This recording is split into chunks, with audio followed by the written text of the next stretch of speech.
Hi everyone. Hi.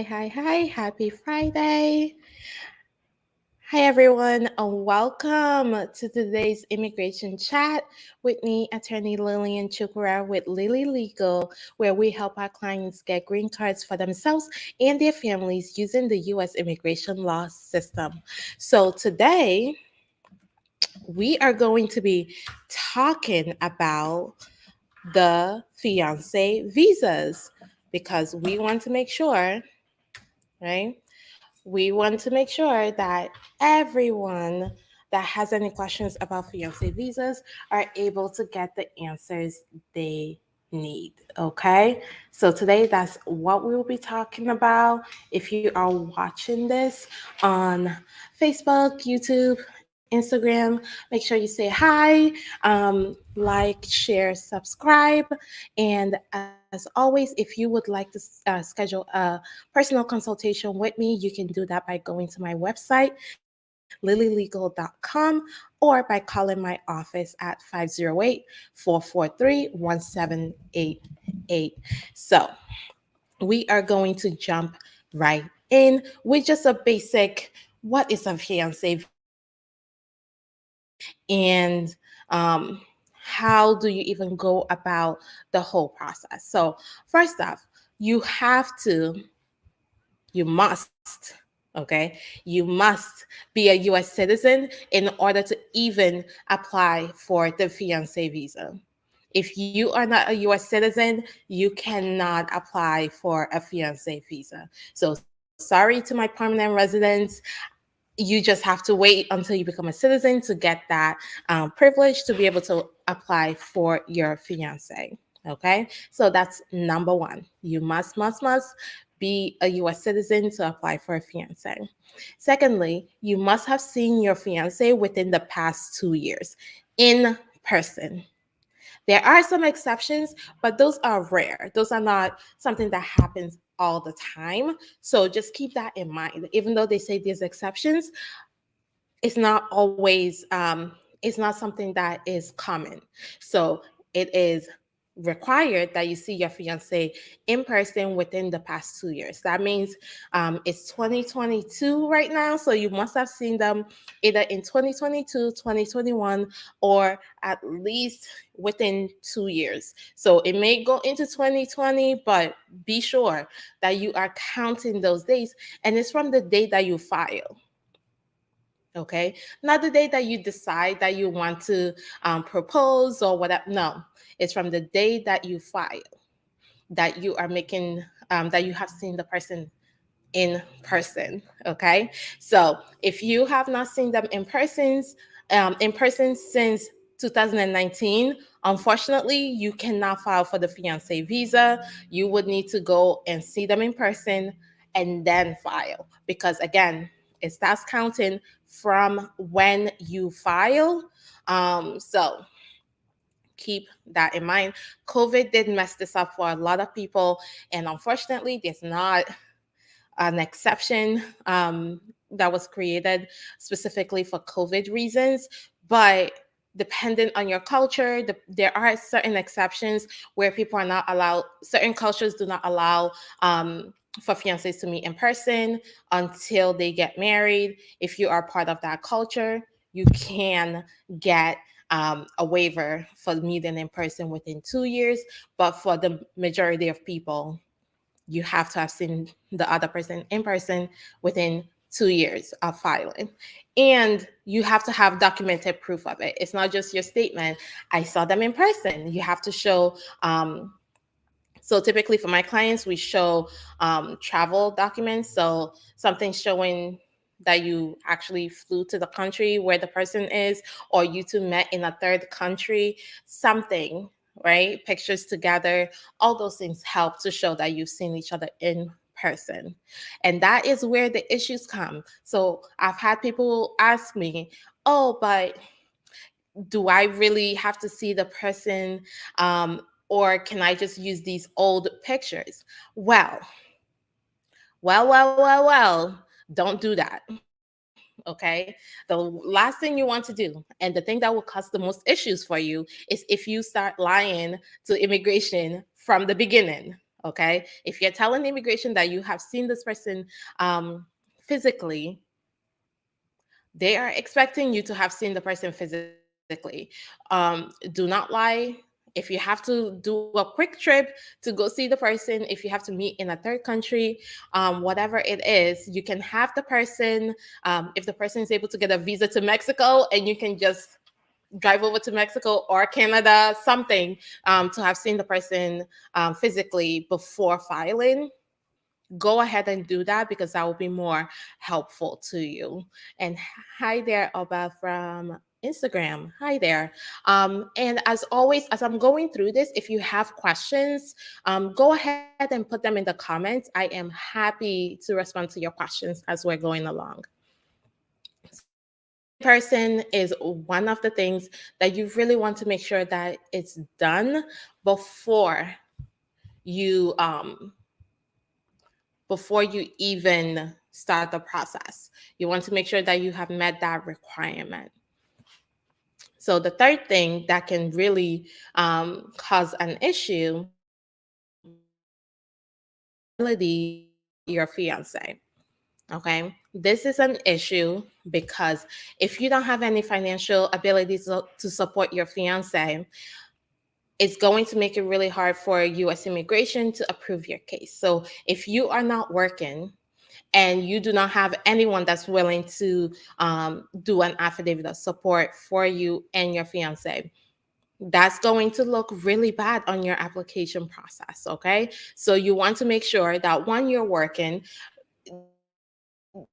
the requirements for a fiance visa, as far as the affidavit of support is concerned, versus a marriage-based visa, is less. Okay, you have to show that you're employed, that you have some income coming in, but it's not as stringent as the marriage based. So it's really important that you're looking at your income, that you are filing your taxes. Okay, that's really important, because I've seen people go years without filing their taxes, and then it's time that they want to file for their fiance and they don't have any tax documents. Now they have to file back tax returns, which, if you know anything about taxes in the US, can cost you a lot of money. So you really want to make sure that you are not falling into that category of people that are not filing taxes and want to file for a family member, because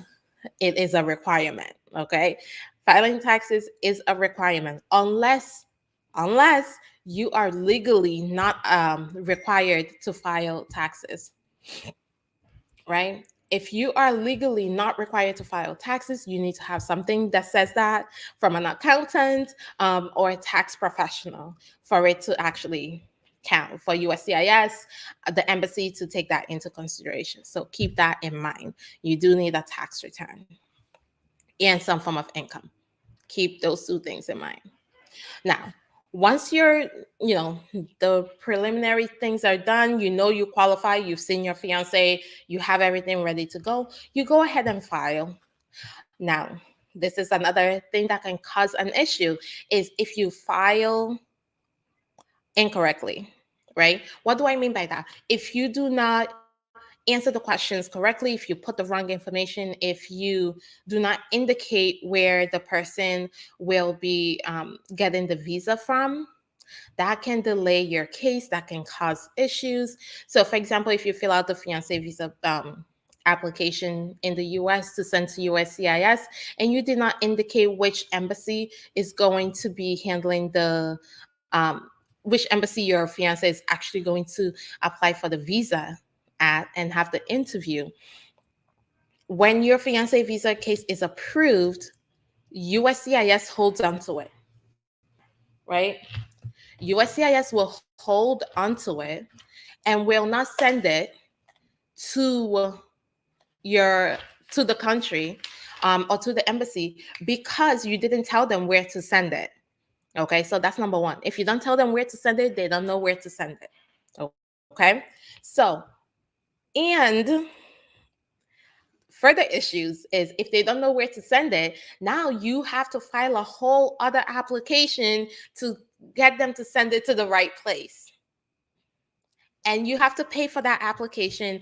And right now, that application is taking anywhere from 12 months, depending on which service center is sent to 22 months. So you really want to make sure that you are avoiding these minor issues when you are applying. You are putting the correct names. You make sure everything is spelled correctly. Everything is put together correctly when you're starting. Okay, so that's the first part. Remember, fiance visa, it goes in 3 parts. Okay, it's a 3-part process. So the first one is in the US. You file the forms with USCIS. You wait for that to be approved. Once it's approved, it's sent to the National Visa Center. And once it gets there, they send it to the embassy. And then you're able to fill out the DS-160, do your medical, all of those good stuff. Now, this is where the issues can come up. If you do not do your medicals correctly, there are a list of places where you can do your medicals. Do not go outside of those lists. I've had people tell me, oh, my regular doctor can do this. I don't need to go to the. No. The answer is now, and until USCIS changes their policies, until the embassy changes their policies, is no. You do your medical where they tell you you can do your medical. Okay, sometimes the medical facilities are backed up. They're not able to do the medical within the time that you need for your interview. That is okay. I always say this, it is okay. If the medical is not done before your interview, go to your interview. Tell them what happened. Show that you weren't able to schedule one. But do not take like a medical report from your personal doctor. That's not authorized by USCIS, okay? So make sure that is not something that's going to cause an issue. All right. Go to the right medical physicians for your medical exam. Okay. Secondly, fill out your DS-160 correctly. And this is, see, I even sometimes confuse the two when I'm talking really fast. So for the fiance visa, you are doing a DS-160. Yes, the fiance visa is technically an immigrant visa, but you are not doing a DS-260. So that always trips people up because they think they're supposed to be doing the DS-260 and they're like, I don't have access. And they keep delaying their case because they don't have access to the DS-260. Well, as a fiance visa applicant, you do not do a DS-260, which is why you would not have access. So you need a DS-160. You fill that out. You're able to schedule your appointment if it's not already scheduled by the embassy and go to your interview. Now, when you're filling out that application, make sure it's filled out correctly.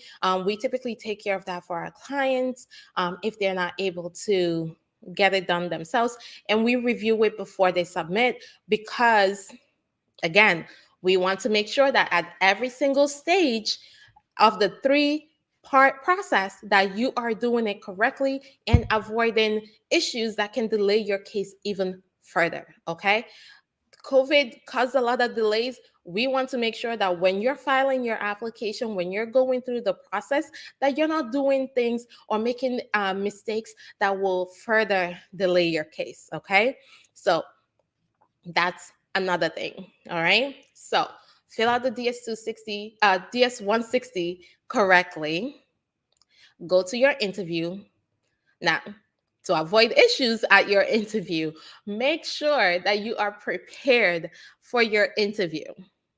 That is one of the most important things. And that interview can make the difference between you getting the visa and not getting the visa. Okay, so it's really important that your fiance knows exactly what to expect. We do a whole phone call, well, Zoom, because, international. We do a whole Zoom meeting or WhatsApp call with the fiance before the interview so that they know exactly what to expect, what type of questions they should be prepared to answer, and just be prepared for the officer asking them random questions about their fiance. Okay. So I've had, like I said, we do WhatsApp, Zoom, whatever works best for the person to make sure that they are prepared. I've had I recently had a client go to their interview, and afterwards we always do a debrief, just a quick phone call. How did it go? What, did anything come up? And she basically was like, Lily, everything you told me, everything you prepared me for is exactly what the officer asked at the interview. Because she was prepared for those questions, it did not trip her up. Okay, that's the main thing. Some of these questions are meant to trip you up, are meant to confuse you. No, no, no, no, no, no. You want to be prepared so that you do not get tripped up. Okay? That's the most important thing here. Do not get tripped up. So prepare, prepare, prepare for your interview. Okay? Now, the next thing is actually attend your interview. I know it sounds crazy. It sounds like who wouldn't attend their interview? You'll be surprised. So I always put this in: actually attend your interview on time. There's a specific time frame. They give you a time to show up at the embassy for your interview. Be there on time. Okay. If they say 8 o'clock, be there by 7:30. My kid is off from school today, so you'll hear them in the background. But you want to show up early. Don't show up at 8 o'clock if your interview is at 8 o'clock. Please, please do not do that. Give yourself enough time to get to the location, because sometimes, I'll give you Nigeria as an example.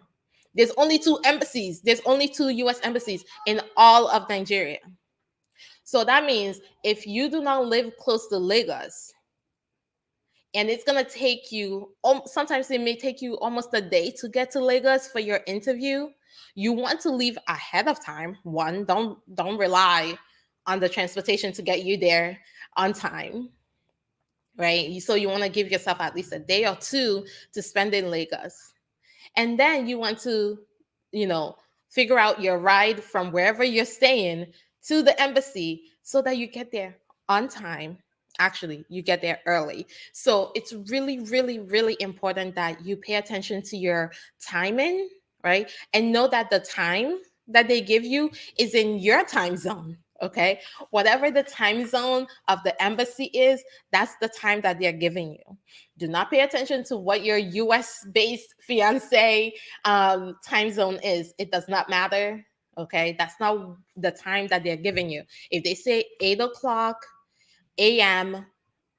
in Lagos, Nigeria, they mean 8 o'clock Lagos time. Okay, that's what that means. So do not confuse that.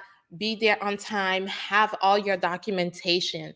Remember, they're going to give you a list of things to bring to the interview. Make sure you bring them. That's the other thing that can cause issues. If you do not bring the documents that's required, for example, your passport, your original birth certificate. Remember, some of these, most actually, not even most, all of these embassies will not let you into the building if you do not have identification, aka a passport, which is what most people have. And the embassy is not able to approve your visa application without your passport. So you have to make sure that you have all your documents, including your passport, your birth certificate, whatever else is required. For example, police clearance certificate, which basically says you do not have any criminal charges or any crimes that they know of that they need to really address in this.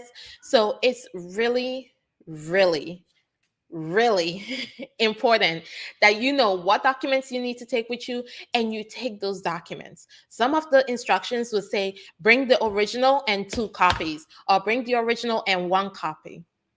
Please, please bring the original and however many copies they tell you to bring, because they really do not want to approve you, okay? They're not your friends. Make it easy for the officer to approve you. You don't want the officer to finish the interview and have to request documents. And basically, let me make this clear. If you go to the embassy and you don't have a document that the officer wants, the officer is going to refuse you the visa, right? And give you a 221G document saying that they refuse your visa, checking off the documents that you need to provide before they can approve your case. So I'll tell you why it really, really matters to bring all the required documents with you. In some countries, to get a 221G appointment, just to drop off documents, that the embassy is asking you for in order to approve your case, you cannot get an appointment till 2024. We're in 2022. So it's really, really important that when you're going to your interview that you are bringing all the required documents. So that's another issue to avoid because it can delay you significantly. And if you're waiting till 2024, guess what? Your fiance visa, the approval of the I-129F has a validation date, right? It's valid from a certain date to a certain date. And you need to have your interview before that validation period expires. And if the validation period expires and you do not go through the process of actually getting your visa and your visa is not approved within that time frame, the embassy can't just cancel the whole thing and you have to start all over again. So again, we want to avoid all of that. We want to avoid all those issues. So remember, bring the documents that's required. Be prepared for your interview. Show up on time. Actually, show up early for your interview. Okay? Now, after your interview, you get your visa, it's in your passport, you're ready to come to the US. Come to the US. Remember, when you come into the US, you have 90 days to get married. Okay? Not 3 months. Because I had this conversation not like 2 days ago with someone, and they're like, "Oh, okay, so I have 3 months." No, I didn't say 3 months. I said 90 days. Remember, some months run 31, and some months run 30, and then you have February that just does its own thing, right?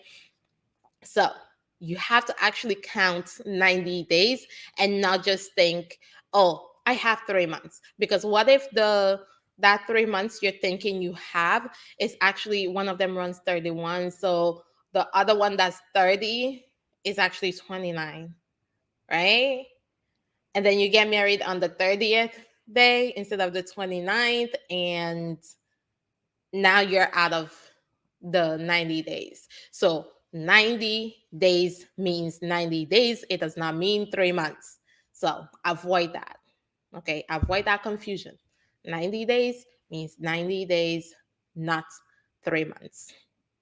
Even though for some months it may line up that way, but that's not what they're talking about here. They mean 90 days. So make sure you get married within that time. If you miss the 90-day window and you get married on the 100th day, even the 91st day, your fiance visa process, that's out. You have to now do a marriage-based case from the beginning with an I-130, a 485, all of that. You have to do all of that, which you could have avoided by getting married within 90 days, okay? So you get married within 90 days. Now you can file to become a permanent resident of the United States. So after your 90, once you get married, so let's say you come in today, you get married tomorrow, the day after that, you can file to become a permanent resident of the United States. You don't have to wait you don't have to wait for the 90-day period to expire. Also, if you get married you know, on the 20th day, and now it's the 180th day, and you still want to, and you still haven't applied for your adjustment of status, you can still do it. Okay. I've seen people that didn't apply 2 years after getting married. They're still married to the same person, and they just never got around to it. Still go ahead and do it. Your fiance visa is still valid. You still got married within the 90 days. So all you have to do is file for the adjustment of status. So as long as you get married within the time frame to the same fiance, you'll be fine. So that's really the things to keep in mind. So when you're filing for the adjustment of status, now you already have an approved fiance case, and you are really just showing that you qualify to become a permanent resident of the United States. Your spouse has enough income to sponsor you. If your spouse doesn't, you have a joint sponsor, because again, income matters. Again, tax returns matter. So if you haven't filed your tax return and you are the US citizen sponsor, go file your tax return. I know. There's fees and all those things that come with filing tax returns late. But do you want your fiance to get their green card, or don't you? Right? Do you want them to stay in the US permanently with you, or don't you? So that's really the question that you have to ask yourself when you're kind of going back and forth on whether to file the your tax returns or not. Okay. So even if you don't have enough income to support your fiance and you're going to use a joint sponsor, you still need to show your tax returns to prove that. Okay. So those are the main things to keep in mind and the issues to avoid when you are applying for your fiance visa. Now, this is just a bonus thing that you should keep in mind, because it does happen, right? It does happen. If you come into the US with a fiance visa and you do not get married to your fiance, and this is ever, like you two just decided after the 90, within the 90 days, this just isn't going to work out, we're not compatible, let's just end this relationship. If that's the situation, you need to leave the US, because now your visa is no longer valid, right? After the 90 days, your visa is no longer valid. So you are accruing unlawful presence in the US. If you marry someone other than the person that you got your fiance visa through, you are not allowed to get a green card through the other person. Okay? If you came to the US on a fiance visa and you never married the fiance, and you married someone completely different, let's say a couple years later, you are not allowed to get a green card in the US through that fiance, through that new husband or wife or significant other. Okay.